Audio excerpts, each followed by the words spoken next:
Greg Phillips here, editor of Australian Musician with ace photographer Jason Rosewarne. Jason, how are you? Yeah, good. Thanks, Greg. How are you? Not too bad. I thought we'd try something a little bit different today. We're going to present a video which will be part gig review from a punter's perspective and part review through the photographer's lens. We're looking at the Samantha Fish, Jesse Dayton Death Wish Blues Tour, the gig at Memo Music Hall on May 21st. We first saw Samantha Fish at Blues Fest many years ago. We also got to interview her. What are your memories of Samantha at Blues Fest? I remember it very well. It was back in 2019, and I'd been a fan of Samantha's for quite a few years before we saw her.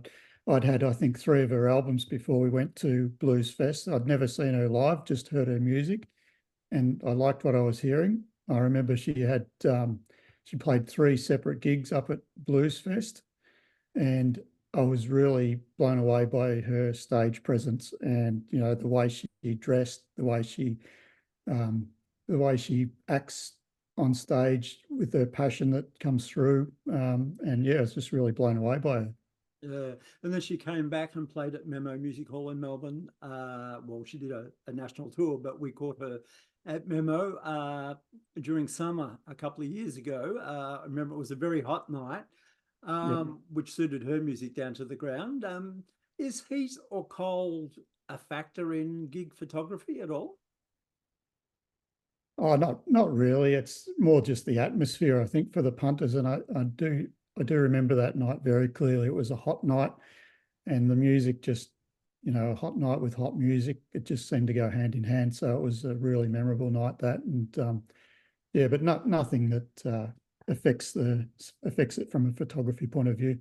So a couple of weeks ago, she was back in Australia for the 3rd occasion, this time with Jesse Dayton, playing songs from the album Death Wish Blues.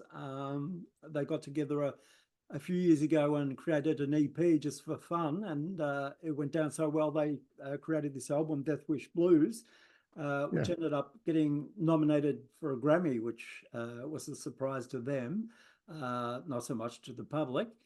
And then we got to see the end of the Death Wish Blues tour. They'd been touring it all last year. It finally got here to Australia, and we caught them on May 21st on a Tuesday on a school night, but it was still a packed house.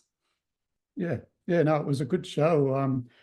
It was nice to see how she reacts on stage with another musician. I thought she shared the lead quite well, both of them swapping leads. And yeah, it was interesting. Jesse had just the one guitar for the whole gig, and Samantha was swapping guitars between her SG and her Firebird and the cigar box. So that was good to see.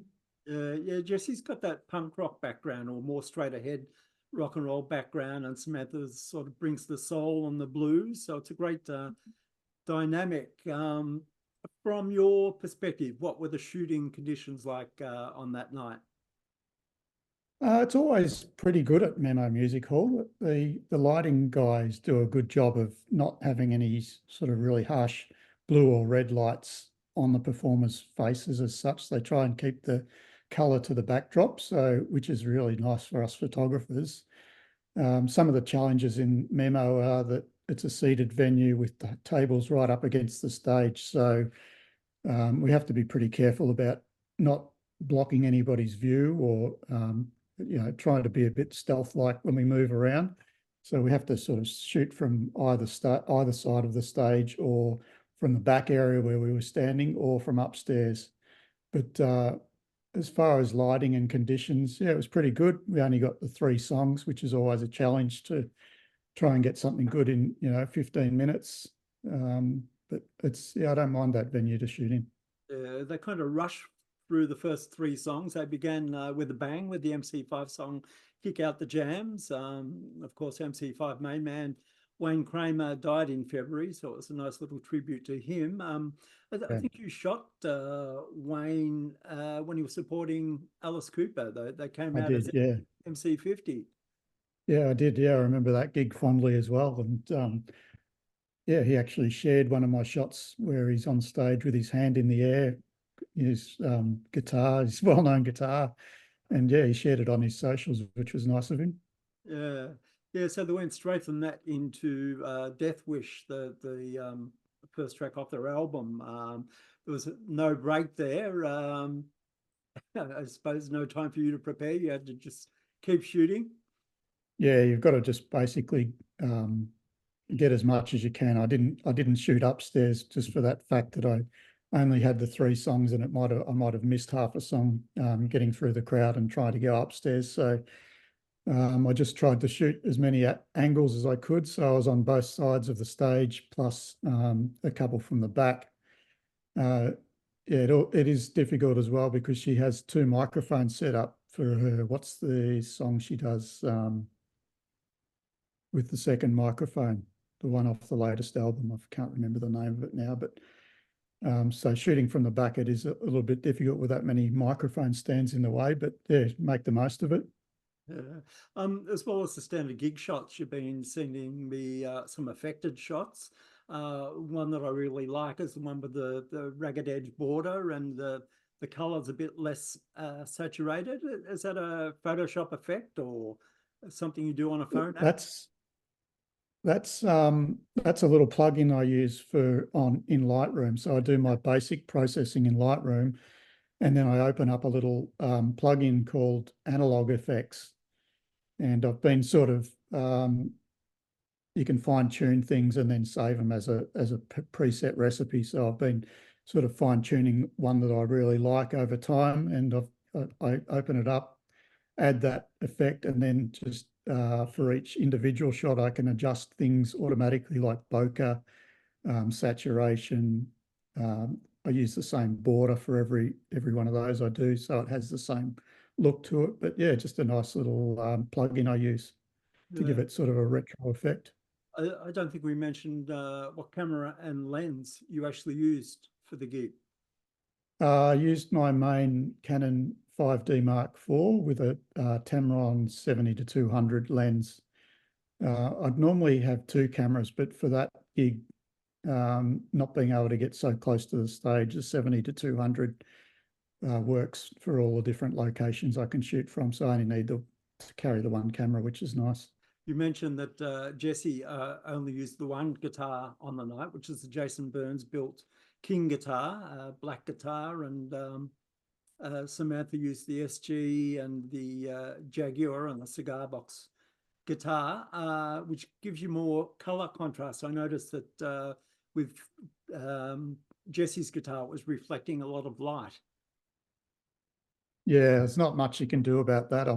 Unfortunately, I could play around with it in Photoshop, but I tend to not worry about those sort of things too much. The main thing I'm looking at is the performer's expressions on their face and to try and capture some emotion in their playing and whatever. I mean, I like to include the guitars when I can, but it is what it is. It changes. It was nice to have a couple of different guitars in the shots of Samantha, and she sort of makes them look really good the way she dresses as well. So yeah, it's not hard to make her look good in a shot.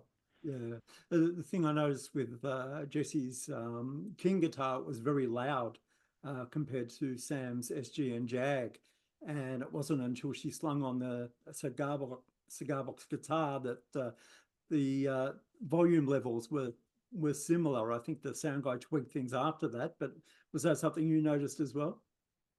Yeah, I did. And I was wondering whether that might be something that the sound engineer hadn't picked up um, in their when they did their sound check, because she's changing guitars so much. I wonder whether the volume was a little bit lower on some of the guitars and then up a little bit um, on a cigar box, and then when the sound engineers picked up on that, he's worked out when she changes the guitars, he has to push her guitars up a little further. Yeah, maybe. Might sound perfect up on the stage for her, but something that the sound engineer's got to pick up on the fly. Yeah. There were many highlights on the night. I particularly like Sam's version of "I Put a Spell on You." It's one of those songs where she does go through the whole dynamic range, taking it down and bringing it back up again, and putting so much energy into her playing. Did you have a favourite tune on the night? Oh yeah, that song was really good. I liked her vocals in that as well. Like you say, the dynamics in the vocal range there, bringing it right down and then turning up the heat was fantastic. But I did like when they brought out the acoustic guitars and did some acoustic numbers as well. I wasn't expecting that. I've never seen her play an acoustic guitar before, but she's a really top-notch guitar player. Yeah, There's no trickery in playing an acoustic guitar. yeah, they played Yeah, I really like that part of the show. the Towns Van Zandt country tune, I'll Be Here in the Morning, which was great. Yeah, it was awesome. They finished up the night with an all-out jam on R.L. Burnside's Going Down South, ending what I'd probably call an old-fashioned rock and roll show, which you don't see too much these days. And I think the crowd really appreciated that as well. Yeah, the crowd always gets into her gigs, especially if they are new to her music. I think that it surprises them a bit that she is so accomplished and can mix it up so well. You know, the applause she got when she, what was the song you mentioned before? Well, I knew. Yeah, when she did that, I mean, the crowd just went crazy, and that shows her true range as a musician. Yeah. We should make a shout out to Opelousas, the support band too. Kerry Simpson, Alison Ferrier, and Anthony Short with their fabulous New Orleans style swamp rock. They really were the perfect support for the night, weren't they? Yeah, great Melbourne band, and yeah, anyone should check out their music as well. So they're a really good Melbourne band. So, Jace, those are our thoughts on the gig and your photography conditions on the night. Let us know in comments if you think this is a worthwhile exercise or not. Any ideas you might have, and we'll take into consideration. And maybe we'll see you again. Yeah, sounds great. Thanks for having me, Greg.